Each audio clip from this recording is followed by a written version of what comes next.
Hello, I'm Sebastian. Welcome to Nine Nar Trees podcast. Today, I will summarize and review the book.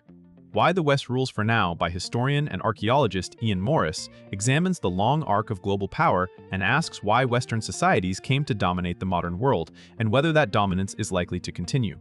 Rather than focusing on single events, national character, or purely economic explanations, Morris frames the story through deep history, comparing East and West across thousands of years. He argues that geography, energy capture, and social development patterns help explain why different regions surged ahead at different times, from early agriculture to industrialization. The book blends big-picture synthesis with evidence drawn from archaeology, history, and social science to challenge simple narratives about Western exceptionalism.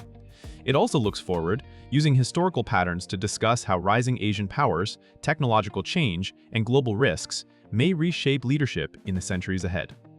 I will give you key takeaways from this book. Firstly, a long view of power. Comparing East and West across millennia, Morris builds his argument by treating East and West not as fixed civilizations, but as broad, shifting networks anchored in Eurasia. He traces how different regions alternated in leadership over time, with periods when parts of Asia were ahead in state capacity, technology, urban development, and economic sophistication, and periods when Europe and later North America surged forward. The value of this framing is that it discourages single-cause explanations and instead highlights recurring dynamics where people could produce food efficiently, concentrate populations, coordinate large groups, and turn innovation into sustained advantage.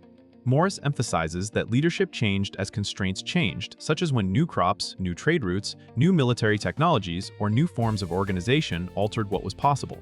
By placing familiar episodes like classical Greece, imperial Rome, Tang and Song China, and early modern Europe into one comparative timeline, the book invites readers to see global history as an uneven race shaped by context rather than destiny.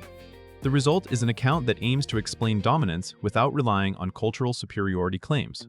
Secondly, social development as a measurable framework for historical change, a distinctive feature of the book, is its attempt to operationalize large historical trends through a social development index.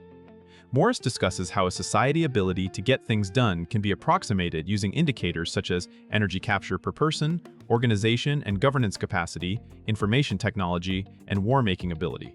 Whether or not a reader agrees with every metric choice, the approach is meant to discipline grand narratives by tying claims to measurable proxies. It also allows Morris to compare distant eras and regions using a common language, showing how gains in energy and information can translate into larger cities, more complex institutions, and expanding influence. This framework supports one of the book's central claims, that long-run development has broad regularities even when local histories differ. It also creates a way to talk about turning points, such as when industrial energy sources transformed economic and military power, or when breakthroughs in communication compressed distances and accelerated coordination.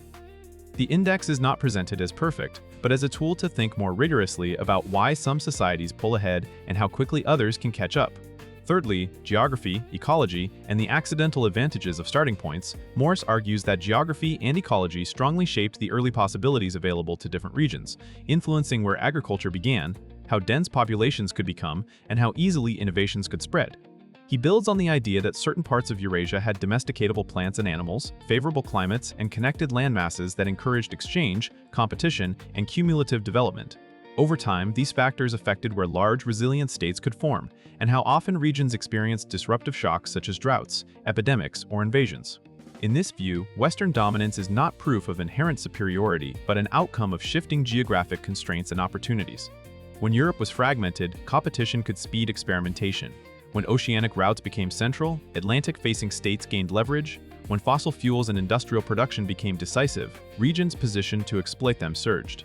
Morris also emphasizes that geography does not determine outcomes in a simplistic way. Instead, it sets boundaries and pressures within which human choices matter. The focus is on how environments made some solutions easier, some harder, and how societies that matched strategies to circumstances gained temporary advantages. Fourthly, the Great Divergence, how Europe moved ahead in the modern era. The book explores why, after long periods of Eastern strength, Western Europe accelerated dramatically from roughly the early modern period into the industrial age.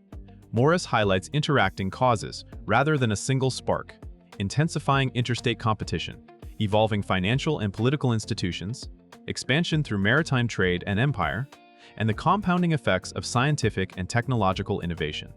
He also discusses the importance of energy transitions, particularly the move from land-based biomass limits to coal and later oil-driven industrial systems. This shift changed productivity, transportation, and military capacity, allowing Western states to project power at unprecedented scales. The narrative also acknowledges contingency, such as how disease environments affected colonial encounters or how particular breakthroughs and organizational forms spread. A key takeaway is that divergence happened when older constraints were broken, especially constraints on energy and information. The West did not always lead, and it may not lead forever, but it benefited from a historical window in which the Atlantic world could mobilize resources, build global networks, and industrialize faster than rivals. Morris treats this as a pattern consistent with his broader model of development and constraint. Lastly, looking ahead, scenarios for the future and the risks of success, Morris extends his historical framework into a discussion of what the patterns might imply for the future, particularly the likelihood that Asian powers will continue closing gaps with the West. He suggests that when development is driven by shared technologies and global markets, catch-up can happen quickly, making dominance less permanent than many assume. At the same time, he stresses that the same forces that increase social development also increase systemic risk. Industrial and post-industrial societies concentrate people, energy, and interconnected infrastructure, which can magnify the impact of financial crises, pandemics, climate change, and great power conflict. The book therefore treats the future as a race between problem-solving capacity and the scale of the problems created by high development. Morris outlines possible paths including continued convergence, renewed Western leadership through innovation, or disruptive breakdowns that reset the competitive landscape. His forward-looking argument is less a prediction than a warning grounded in long-term history. The question is not just who leads, but whether global civilization can manage the consequences of its own power. This makes the book relevant for readers interested in geopolitics, technology, and global risk.